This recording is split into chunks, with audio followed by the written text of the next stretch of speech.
मुझे ये बताते हुए बहुत हर्ष हो रहा है कि अब हम रेजोनेंस कोटा को लेकर आ रहे हैं आपके शहर सिरसा में। अब आपके बच्चे को अपने सपने को साकार करने के लिए आपसे दूर नहीं जाना होगा। आपको बस जाना होगा खैरका स्थित आरपी सीनियर सेकेंडरी स्कूल के प्रांगण में, जहां पर रेजोनेंस कोटा की फैकल्टी आपके बच्चे को ट्रेन करेगी भविष्य के डॉक्टर और इंजीनियर बनने में।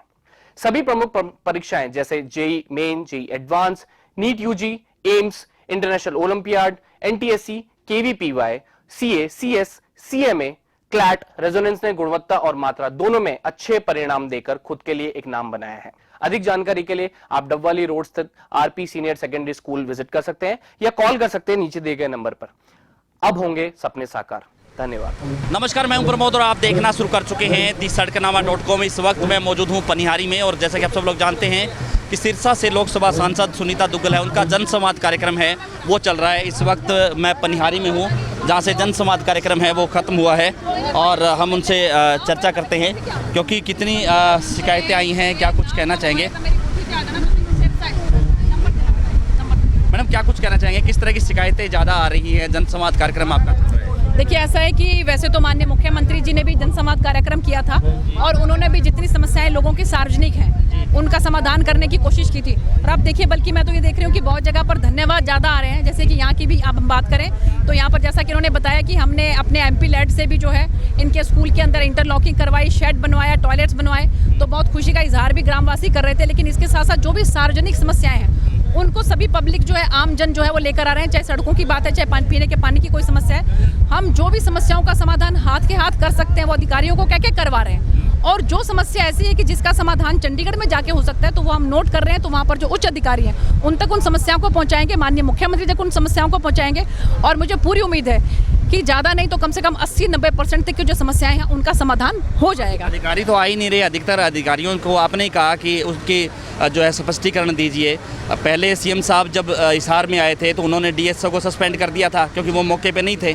लेकिन आज भी काफ़ी अधिकारी मैं देख रहा था कि आपने जो अधिकारी नहीं आ रहे हैं, मुख्यमंत्री जी ने खुद फ़ोन करके हमें ये कहा है कि जो अधिकारी नहीं आ रहे हैं उसके बारे में पूरी डिटेल हमें भेजो, उन अधिकारियों के खिलाफ सख्त कार्रवाई की जाएगी। और यहाँ से भी जो डिस्ट्रिक्ट एडमिनिस्ट्रेशन है वो भी उनकी एक्सप्लेनेशन कॉल करेगा। मैडम, ज़्यादातर मामले आपने कहा कि ये भी पोर्टल पे डाल दो, ये भी पोर्टल पे डाल दो, तो लोग जो है यानी कि जनसंवाद कार्यक्रम में तो लोग जो आते हैं ना कि सोचते हैं कि सांसद महोदय आई हैं तो हमारा काम सिरे चढ़ जाएगा या हो जाएगा, लेकिन लोग उस पे पोर्टल पे डालें तो फिर इसका औचित्य क्या रह जाता है? नहीं, देखिए, आप यहाँ पे देखें तो बहुत से लोग ऐसे हैं कि जिन्होंने फिजिकली अपनी समस्या जो है वो बताई। बल्कि मैं देख रही थी कि जो सरपंच साहब है यहाँ के, तो उन्होंने तो एक भी समस्या को पोर्टल पे नहीं डाला है। वो सब के सब उन्होंने पढ़ के मुझे बताई और उन समस्याओं में से बहुत सी समस्या जो है उनका समाधान यहाँ पर ही कहा गया कि हो जाएगा।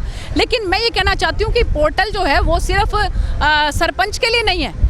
आप पढ़े लिखे हो, आपको भी लगे, आप जिस गांव से हो उस गांव के आप समस्याओं को अगर पोर्टल पे डाल दोगे तो वो समस्याएं जनप्रतिनिधि तक पहुंच जाती हैं, विधायक तक पहुंच जाती हैं, सांसद तक पहुंच जाती हैं। हम लोग उस पर अपनी रिकमेंडेशन करते हैं तो उसके अंदर गति आ जाती है, क्योंकि कागज जो है, कागज एक जगह से दूसरी जगह तक पहुंचते बहुत टाइम। ऐसा नहीं हो सकता कि जहाँ पे आपका जनसंवाद कार्यक्रम चलता है वहाँ पे भी एक बंदा लैपटॉप लेकर के बैठ जाए, जैसे सीएम साहब के जनसंवाद में उमाशंकर जी बैठते हैं कि तुरंत उसको लैपटॉप पे डाल करके तुरंत जो भी फिजिबिलिटी है उसकी चेक हो जाती है। आपके जनसंवाद में भी ऐसा हो सकता है कि जिसपे पोर्टल पे, क्योंकि हर व्यक्ति के पास एंड्रॉयड भी नहीं है, हर व्यक्ति के पास कंप्यूटर भी नहीं है। एक गांव में एक व्यक्ति के पास भी क्या नहीं होगा। हम अपने गांव के विकास के लिए कितना जागरूक हैं। तो मैंने तो ये सबको आह्वान किया है, जितने भी हमारे युवा हैं, जितने भी हमारे पढ़े लिखे हैं, हमारी बेटियां जो पढ़ी लिखी हैं, तो ये कोई भी डाल सकता है।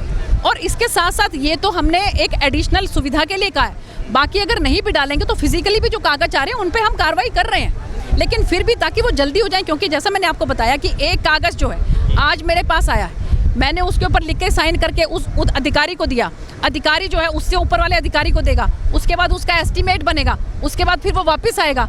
और इससे अच्छा अगर हम पोर्टल पे डालते हैं तो वही कार्रवाई जो कम से कम भी एक काम को पूरा होने में, ये कागजी कार्रवाई को पूरा होने में 2 महीने 3 महीने लगते हैं, वो मुझे लगता है कि 1 या 2 दिन के अंदर अंदर हो सकता है। एक टेक्निकल दिक्कत है, शायद आपको जानकारी है या नहीं है, क्योंकि जैसे जैसे ग्राम दर्शन पोर्टल है, नगर दर्शन पोर्टल है, उस पर आम व्यक्ति उस पर रजिस्टर करता है तो उसको लॉगिन जो ID है उसका एक बड़ा पेचा पड़ता है कि वो मिल नहीं पाता, यानी कि जो जैसे एमसी हैं, जो सरपंच है, वो भी सारे लोग हैं उस पर नहीं कर पाते, तो कहीं ना कहीं टेक्निकल दिक्कत है। आप इसको भी प्लीज चेक करवाइए। नहीं, जहाँ पर बिल्कुल, जहाँ पर कहीं पर ऐसी कोई टेक्निकल इशू आता है, एक गांव का सिर्फ आया था, बाकी कहीं कोई समस्या नहीं है, सिर्फ एक गांव का आया था।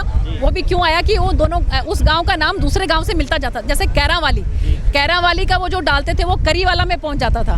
सिर्फ जहाँ पर ये नाम की जो है वहाँ पर समस्या जो आती थी, इसके सिवा कोई समस्या नहीं है। आप ये देखिए, ये मेरा है सुनीता दुग्गल, ये welcome to Gram Darshan portal 4920 के करीब जो है हम अभी तक ग्राम दर्शन पोर्टल के हिसाब से रिकमेंड कर चुके हैं, और जीरो पेंडेंसी है। आप ये देखिए कि यहाँ पर जीरो है।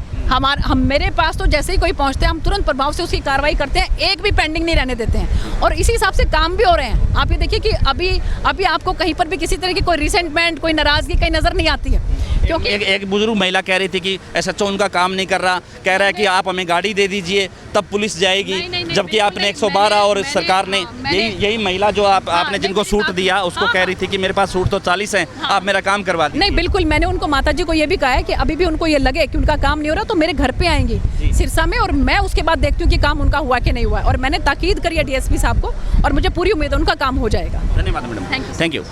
तो ये थी हमारे साथ सांसद सुनीता दुग्गल। जनसंवाद कार्यक्रम पनिहारी की तस्वीर इस वक्त हम आपको दिखा रहे थे, जो हमारे साथ लाइव जुड़ी। लगातार हमारे साथ बने रहिए और इस वीडियो को आप ज़्यादा से ज़्यादा शेयर जरूर कर दीजिए ताकि तमाम लोगों तक की जानकारी पहुँचे। बहुत बहुत शुक्रिया।